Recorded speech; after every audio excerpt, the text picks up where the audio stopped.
నాతో మాట్లాడుతున్నంతసేపు నీలో నన్నేదో చేయాలన్న ఆవేశం కంటే నిన్నేదో చేస్తానన్న భయమే ఎక్కువగా కనిపిస్తోంది. మాట్లాడటానికే భయపడేవాడివి ఇంకేం చేయగలవు దేవరాజు? ఏంటి సింహాన్ని వేటాడడం అంటే కోరలు పీకి ఆడించడం? నేను చిరత పుల్ల అంటూనే దేవరాజు, నా వేగాన్ని వాడిని తట్టుకునే దమ్ము నీ దగ్గర లేదు. నీకు అప్పుడు చెప్పాను, ఇప్పుడు చెప్తున్నాను, నువ్వు ఇంకో జన్మెత్తొచ్చినా సరే నా నుంచి నా వాళ్ళని వేరు చేయలేవు. ఇది ఫైనల్. చూడు, ఈ అభిరాముని అభిరాముడిలాగే ఉండదు, అలా కాకుండా పరశురాముళ్లా మార్చి ప్రాణాల మీద తెచ్చుకో. వెళ్ళు. ఒక్క నిమిషం, ఇంకేదో ఎక్స్ట్రా డైలాగ్ ఒకటి మాట్లాడేవేంటి? లాస్ట్కి వాడికి పెళ్లి చేసి మనశ్శాంతి లేకుండా చేస్తావా? పెళ్లి చేయడం దాకా పోయావు. అసలు లాస్ట్ ఎక్కడుందో తెలుసుకోగలవు నువ్వు? వెళ్ళు.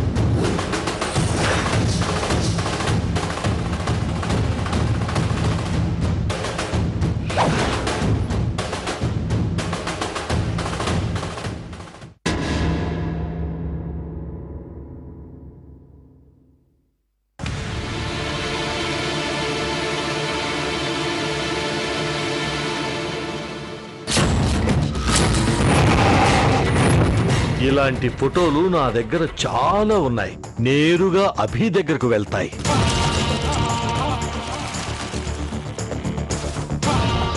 భూమి, ఇప్పుడే వచ్చావా? ఏంటమ్మా, ఎందుకంత అర్జెంటుగా రమ్మని ఫోన్ చేస్తుంది మీ అమ్మ? ఏమైందట? ఏం లేదత్తయ్య, పెళ్లి వాళ్ళు వచ్చారు, అందుకే రమ్మని ఫోన్ చేసింది. అవునా? ఇంతకు పెళ్లి గురించి చర్చలు ఎంతవరకు వచ్చాయి? అన్ని విషయాలు మాట్లాడుకోవడం అయిపోయింది అత్తయ్య. మంచి రోజు చూసి నిశ్చితార్థం జరిపిద్దాం అనుకుంటున్నారు. ఈ టాపిక్ ఎప్పటి నుంచో ఆ పాయింట్ దగ్గరే అక్కడక్కడే తిరుగుతుంది కదా. ఇందులో కొత్తగా చర్చించిందేంటి? నువ్వు వెళ్ళి మాట్లాడిందేంటి? అంటే అది నిశ్చితార్థం గురించి మాట్లాడుకున్నాం కదా. అన్నట్టు ఇంతకీ మీరు భోంచేశారా లేదా? లేదమ్మా. సరే పదండి భోంచేద్దాం. సింధు ఆంటీ, పదరా.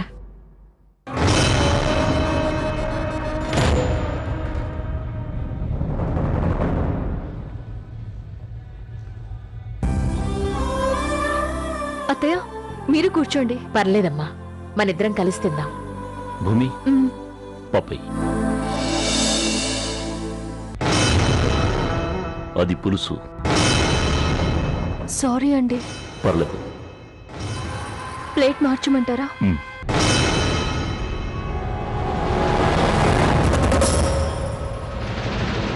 తాళిపోయి అది పెరుగు. సారీ అండి.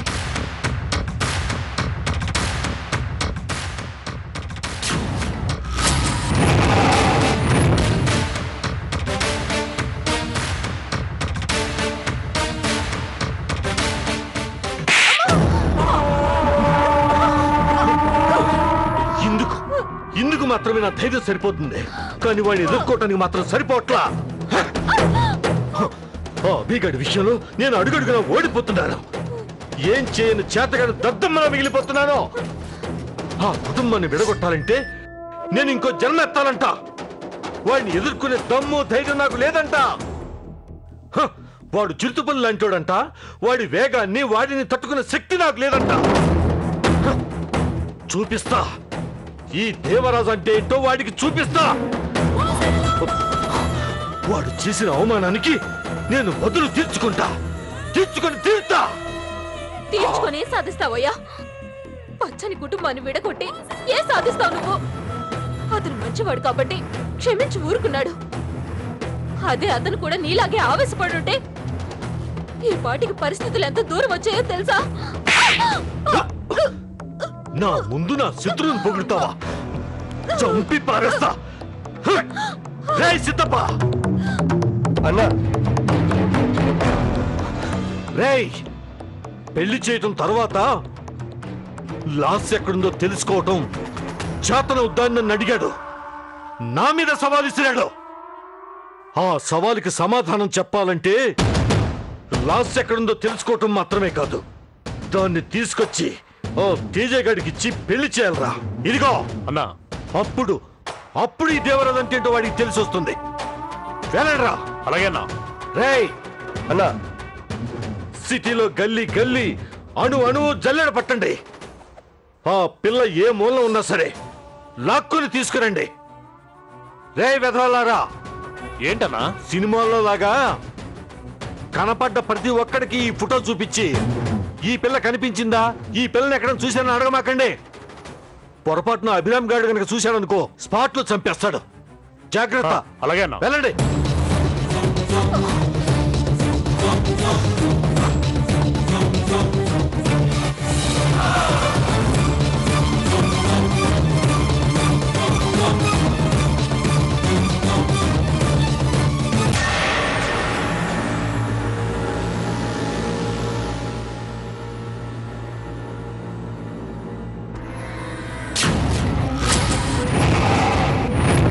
ఇలాంటి ఫోటోలు నా దగ్గర చాలా ఉన్నాయి.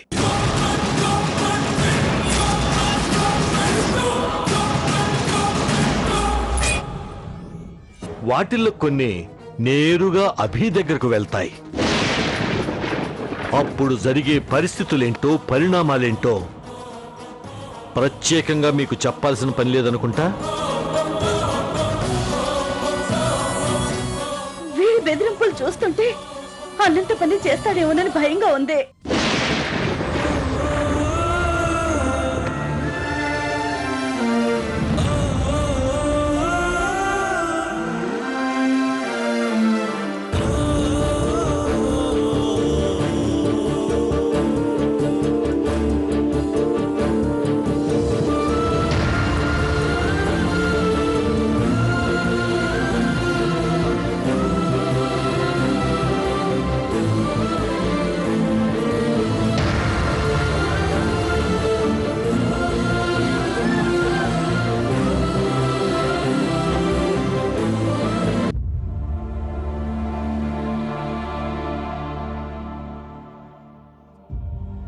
భూమి, భూమి, వస్తున్నానండి.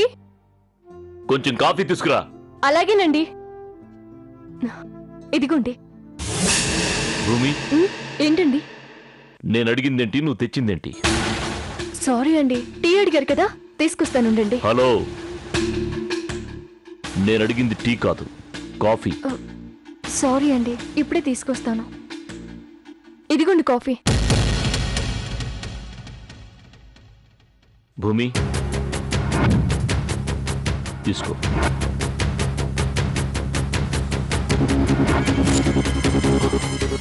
రాత్రి నుంచి గమనిస్తున్నాను, చాలా కన్ఫ్యూజన్గా ఉన్నాం. అంతకంటే ఎక్కువగా టెన్షన్గానే ఉన్నాం. ఏంటి ప్రాబ్లం? అబ్బే ఏం లేదండి. కాఫీ అడిగితే ఫోన్ ఇస్తావు, లేకపోతే పాలు తీసుకొస్తావు. దేవరాజు ఏమైనా మీ అమ్మ వాళ్ళ ఇంటికి వచ్చాడా?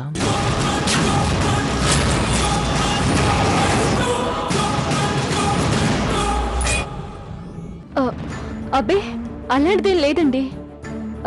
అయినా సడన్ గా అలా అడిగారేంటి? నీ టెన్షన్ చూసి. అసలేంటి నీ ప్రాబ్లం? ఎందుకు అలా ఉన్నావు? అదేనండి, లాస్ట్కి ఆ సంబంధం ఫిక్స్ చేసేలా ఉన్నారు, కానీ తనకేమో ఇష్టం లేదు కదా. ఏమవుతుందో ఏమోనని టెన్షన్ పడుతున్నానండి. పెళ్ళవుతుంది, అంతకు మించి ఏమి కాదు. అయినా అది లాసికి సంబంధించిన విషయం. టెన్షన్ పడాల్సింది తను, నువ్వు కాదు. వెళ్ళి కాఫీ తీసుకురా. 1 సెకండ్. ఏం తీసుకొస్తావు? కాఫీ. వెళ్ళు. ఇదేంటి ఈయన ఇలా అడిగేశారు? కొంపదీసి ఆ దేవరాజ్ ఆ ఫోటో ఏమైనా చూపించేశాడా?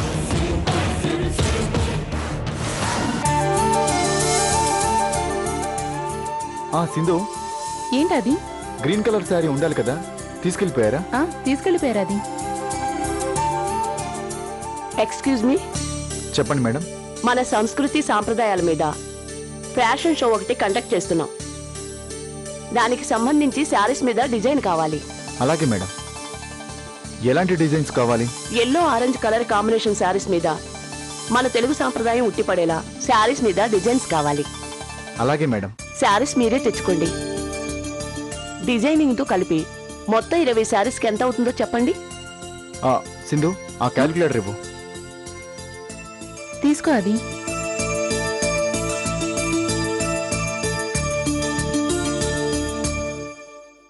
ఆ, 2 lakhs అవుతుంది మేడం. ఇట్స్ ఓకే, చేసేయండి. 1 week లో కావాలి. Okay madam. మేడం, కొత్తగా షాప్ పెట్టుకున్నాం, అందుకని అడ్వాన్స్ కావాలా? ఆ, లక్ష్మి, చెక్ బుక్ ఇవ్వు.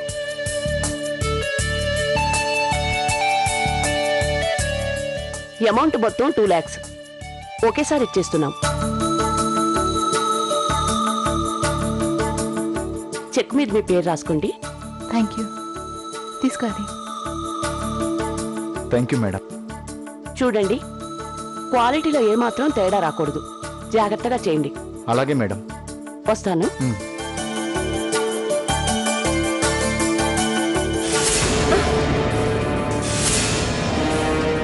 థ్యాంక్స్ అమ్మా, అయ్యో, చాలా థ్యాంక్స్. ఏంటండి ఇది?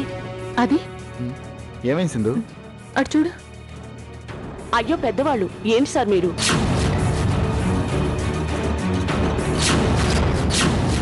మీరు చేసిన మేలుకి ఇది కూడా తక్కువేనమ్మా. వాడు వాడు నా సొంత అన్న కొడుకమ్మా. వాడి కాళ్ళ మీద వాడు నిలబడాలని చేయని ప్రయత్నాలు లేవు. వాడని కష్టాలంటూ లేవు.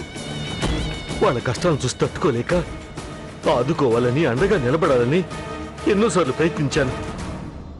కానీ కానీ వాళ్ళు నన్ను ఒక మోసగాళ్ళ చూస్తున్నారు. దేవుడి దయ వల్ల ఏదో చిన్న వ్యాపారం పెట్టుకున్నారు. ఈ వ్యాపారం కూడా బాగా జరిగి వాళ్ళు బాగా డెవలప్ అవ్వాలని మీలా తెలిసిన వాళ్ళ కాళ్ళు చేతులు పట్టుకుని ఇదిగో ఇలా ఇండైరెక్ట్ గా హెల్ప్ చేస్తున్నానమ్మా.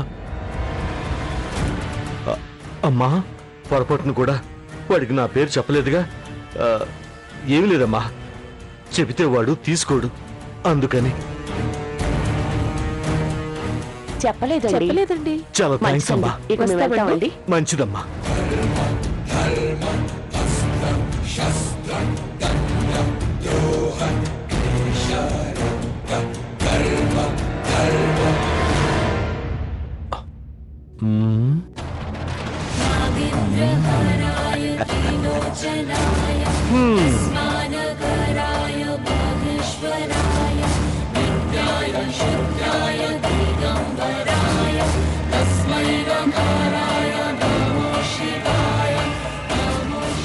ఏం చేద్దాం అనుకుంటున్నావు? చించి ముక్కలు చేసి పడేస్తాను. దానివల్ల ఏమొస్తుంది నీకు? చెప్పా, అది ఏమొస్తుంది? అదేంటి సింధు అలా మాట్లాడతావు? వీళ్ళు దేవరాజ్ పంపిస్తే వచ్చారని తెలిసింది కాబట్టి చెక్ని చించేస్తానంటున్నావు. అదే తెలియకపోతే? పిచ్చి పిచ్చిగా మాట్లాడకు సింధు. కోపం తెచ్చుకో కాది, ప్రాక్టికల్గా ఆలోచించు. దేవరాజ్ అంటే నాకు కోపమే. ఈ చెక్ని దేవరాజ్ గనుక ఇచ్చుంటే నీకంటే ముందు నేనే అతని చెంప పగలగొట్టేదాన్ని. కానీ ఈ చెక్ని మనం పనిచేసినందుకు ఇస్తున్నారు. అలాంటప్పుడు చించి పారేయాల్సిన అవసరం ఏంటి? మతుణ్ణే మాట్లాడుతున్నావా? ఆ దేవరాజ్ ఏం చేశాడు అప్పుడే మర్చిపోయావా? దేవరాజ్ మాత్రమే కాదా, అది ఎవరెవరేవేం చేశారో అన్నీ గుర్తున్నాయి. వీటిని మర్చిపోలేదు. ఇలా మాట్లాడుతున్నానని నువ్వు మరోలా అనుకో కాది. మీ అన్నయ్య నన్ను ఎన్ని రకాలుగా బాధలు పెట్టారు, అవన్నీ నేను మనసులో పెట్టుకున్నానో చెప్పు. వాటి గురించి ఆలోచిస్తూ బాధపడుతూ కూర్చుంటే మనం ముందుకు వెళ్ళలేమాది. చూడాది, ప్రస్తుతం మనం ఖచ్చితంగా ఎదగాల్సిన పరిస్థితుల్లో ఉన్నాం. ఎంతో కష్టపడితేనే గాని ఒక స్థాయికంటూ రాలేం. వచ్చిన ప్రతి అవకాశాన్ని ఉపయోగించుకొని కష్టపడితేనే మన భవిష్యత్తులో ఎదగలం. అలా కాకుండా ఇలా చేతిదాకా వచ్చిన బంగారం లాంటి అవకాశాన్ని కాలుతో తన్నుకుంటే భవిష్యత్తు చాలా కష్టం. అది ఒకవేళ మన పరిస్థితి అటు ఇటు అయితే మనల్ని చూసి అందరూ నవ్వుకుంటారా అది? అయినా అది కాదు అది, ఇది మన బిజినెస్. వాళ్ళకి వర్క్ చేసి డబ్బులు తీసుకుంటున్నాం. అలాంటప్పుడు ఎందుకు వదులుకోవాలి? అంత అవసరం ఏంటి? చూడాది, నేను చెప్పానని కాదు, నువ్వు ఒకసారి ఆలోచించు. నీ మనసుకి ఏది నచ్చితే అది చెయ్యి. నేను కాదన్ను, నీకు అడ్డు చెప్పను. నీ ఇష్టమే నా ఇష్టం. సరే సింధు, బ్యాంకుకి వెళ్ళొస్తాను. ఉమ్.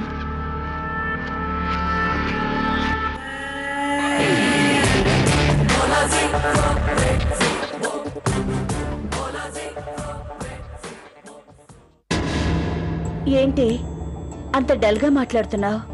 ఏం లేదమ్మా, బాగానే మాట్లాడుతున్నాను. చెప్పు.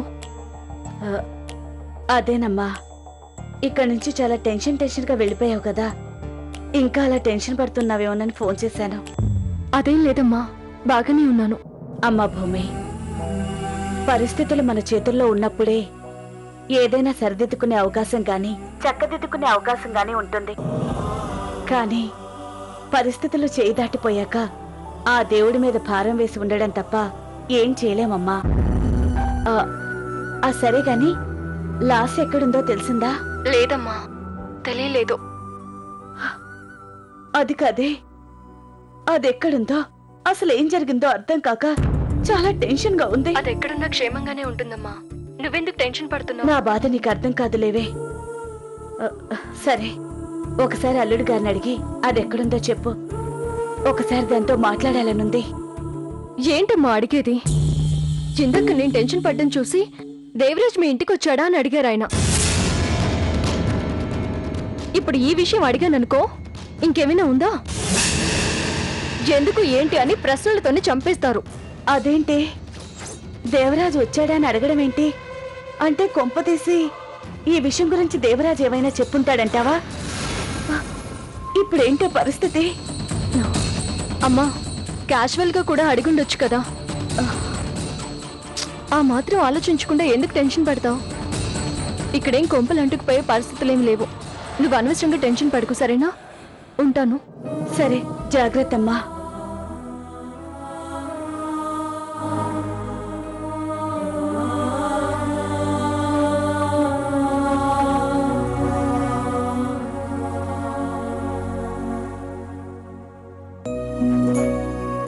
అభి, రామా, కూర్చో. ఏంటమ్మా? ఏం చెప్పనరా, అమాయకుణ్ణి చేసి వాడి మనసులో విషం నింపుతున్నారు వాళ్ళు. ఇప్పటికే వాణ్ణికెదురు మాట్లాడే పరిస్థితికొచ్చాడు. ముందు ముందు వాడి భవిష్యత్ ఏమవుతుందని భయంగా ఉందిరా. అమ్మా, ఏం కాదమ్మా. ఈ చీకట్లన్నీ కేవలం కమ్ముకున్న మబ్బుల్లాంటివి. త్వరలోనే ఈ చీకట్లన్నీ తొలగిపోయి తిరిగి ఇల్లు సంతోషాలతో కలకలలాడుతూ ఉంటుంది. అలా ఉంచే బాధ్యత నాదమ్మా. తమ్ముడు గురించి కానీ ఈ ఇంట్లో పరిస్థితుల గురించి కానీ నువ్వేం టెన్షన్ పడకమ్మా. అయినా నా తమ్ముడు దారి తప్పుతూ ఉంటే సరిదిద్దుకోకుండా చూస్తూ ఎలా ఉంటానమ్మా? నువ్వు చెప్పేది కరెక్టేరా, కానీ ఈలోగా వాడు చేయి దాటిపోతాడేమోనని భయంగా ఉంది. అలాంటి పరిస్థితి ఎప్పటికీ రాదమ్మా. నువ్వు అనవసరంగా భయపడకు. ఇది కేవలం ఇద్దరు వ్యక్తులకు సంబంధించిన విషయం కాదమ్మా, 2 జీవితాలకు సంబంధించిన విషయం. సింధు గురించి వాడికి నిజం తెలిస్తే జీవితంలో వాడు సింధుని క్షమించడు. దానివల్ల వాళ్ళ కాపురంలో విభేదాలు వచ్చే ప్రమాదం ఉంది. అలాంటి పరిస్థితులు రాకుండా ఈ సమస్యను పరిష్కరించాలంటే కొంచెం టైం పడుతుందమ్మా. అర్థం చేసుకుని ధైర్యంగా ఉండు, సరేనా? పదమ్మా. అన్నయ్య, ఒక నిమిషం. ఏంట్రా? 1,00,000 రూపాయలు. అది ఈ డబ్బేంట్రా? ఇన్ని రోజులు నేను నా భార్య ఇంట్లో ఉంటూ వాటితో పాటుగా సింధుని కూడా 4-5 సార్లు హాస్పిటల్కి తీసుకెళ్లాను. వాటిని కూడా కల్పించాను.